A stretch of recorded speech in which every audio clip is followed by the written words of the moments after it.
Hai, Assalamualaikum. Selamat datang di channelnya Bu Evi. Bagaimana? Apakah kalian masih semangat belajar? Harus tetap semangat ya. Nah, kali ini kita akan belajar kembali tema 1, pertumbuhan dan perkembangan makhluk hidup. Subtema 1, ciri-ciri makhluk hidup pada pembelajaran yang kelima. Kali ini kita akan belajar tentang kebiasaan baik untuk menjaga kesehatan tubuh, penjumlahan bilangan ribuan, serta pengamalan sila pertama Pancasila. Nah, sebelum kalian belajar, persiapkan dulu buku dan alat tulis kalian. Lalu, awali dengan berdoa terlebih dahulu agar ilmu yang kalian peroleh nanti dapat memberikan banyak manfaat. Mari belajar dengan penuh semangat. Nah, sekarang coba kalian amati 4 gambar berikut ini. Pada gambar yang pertama, Udin dan kedua temannya terlihat sedang bermain. Mereka bermain pasir di sebuah halaman. Pada gambar kedua, setelah selesai bermain, tampak Udin mencuci tangan di air yang mengalir. Sementara ada satu temannya yang tidak mencuci tangan. Ia malah langsung menghampiri makanan yang tersedia.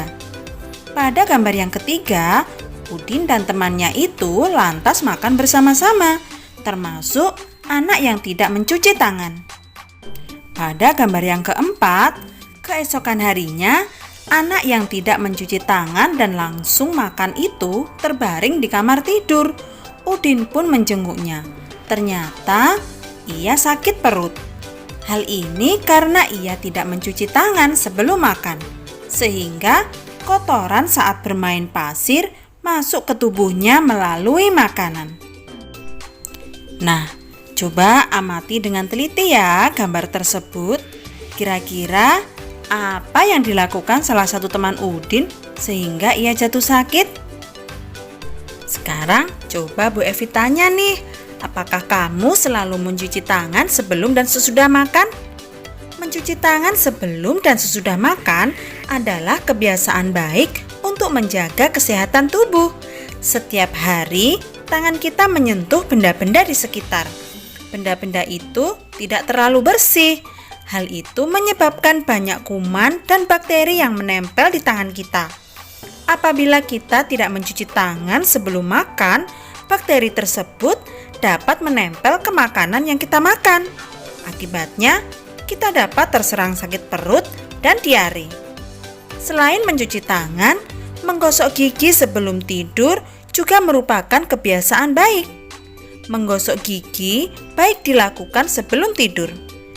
Menggosok gigi dapat membersihkan gigi kita dari sisa makanan dan terbebas dari kuman. Saat tidur, kuman di dalam mulut kita bekerja dan merusak gigi. Oleh sebab itu, sebelum tidur kita perlu menggosok gigi terlebih dahulu. Coba kalian amati apa yang dilakukan Siti pada ketiga gambar ini. Salah satu ciri makhluk hidup adalah tumbuh. Untuk bertumbuh, makhluk hidup perlu makanan dan air.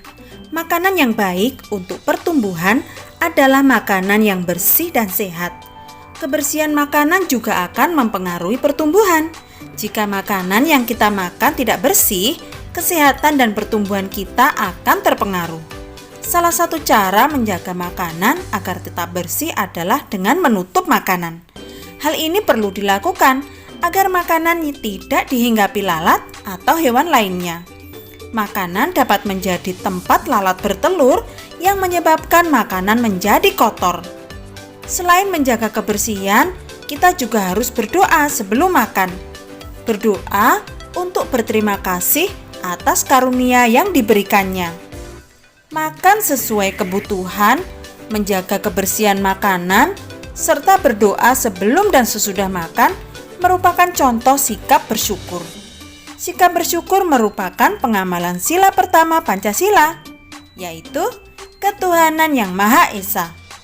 Jika kita sudah makan sesuai kebutuhan, menjaga kebersihan, serta berdoa sebelum dan sesudah makan, Berarti kita sudah melaksanakan sila pertama Pancasila. Berdoa juga menunjukkan sikap berterima kasih kepada Tuhan. Selalu berdoa sebelum dan sesudah melakukan kegiatan juga merupakan contoh pengamalan sila pertama Pancasila. Nah, Bu Evi ingin tahu nih, apa saja kebiasaan yang kamu lakukan sebelum makan? Coba kalian ceritakan ya.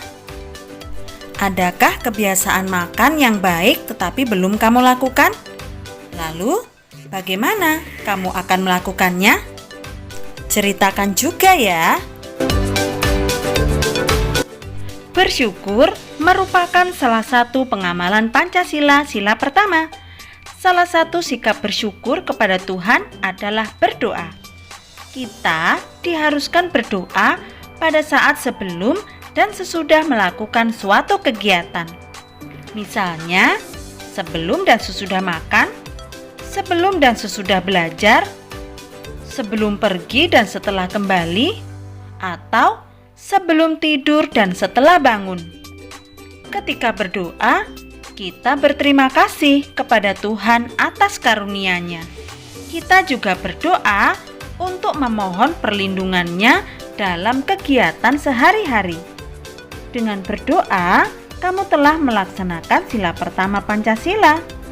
Sikap tersebut merupakan kebiasaan baik untuk dilakukan. Apakah kamu sudah berdoa? Nah, sekarang coba kamu amati gambar-gambar berikut ini.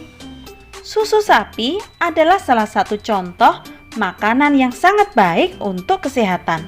Beberapa perusahaan memproduksi susu sapi dalam bentuk kemasan kotak siap saji agar mudah dikonsumsi. Berikut ini adalah jumlah susu kemasan kotak yang dapat dihasilkan oleh beberapa perusahaan. Perusahaan A menghasilkan 1.200 kotak per bulan.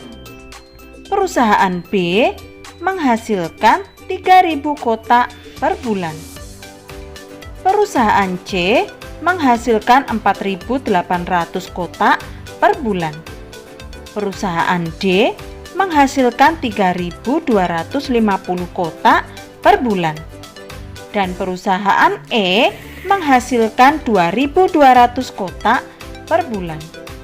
Nah, berdasarkan daftar tersebut, manakah perusahaan yang menghasilkan susu kemasan kotak paling banyak tiap bulan?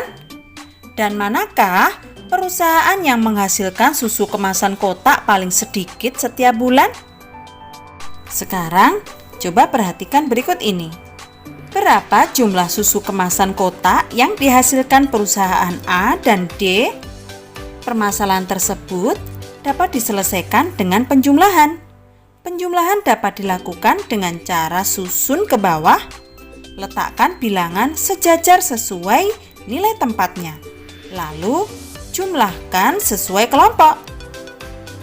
Perusahaan A menghasilkan 1.200 kotak. Perusahaan D menghasilkan 3.250 kotak. Maka jumlah susu kotak semuanya tinggal kita hitung. 1.200 ditambah 3.250.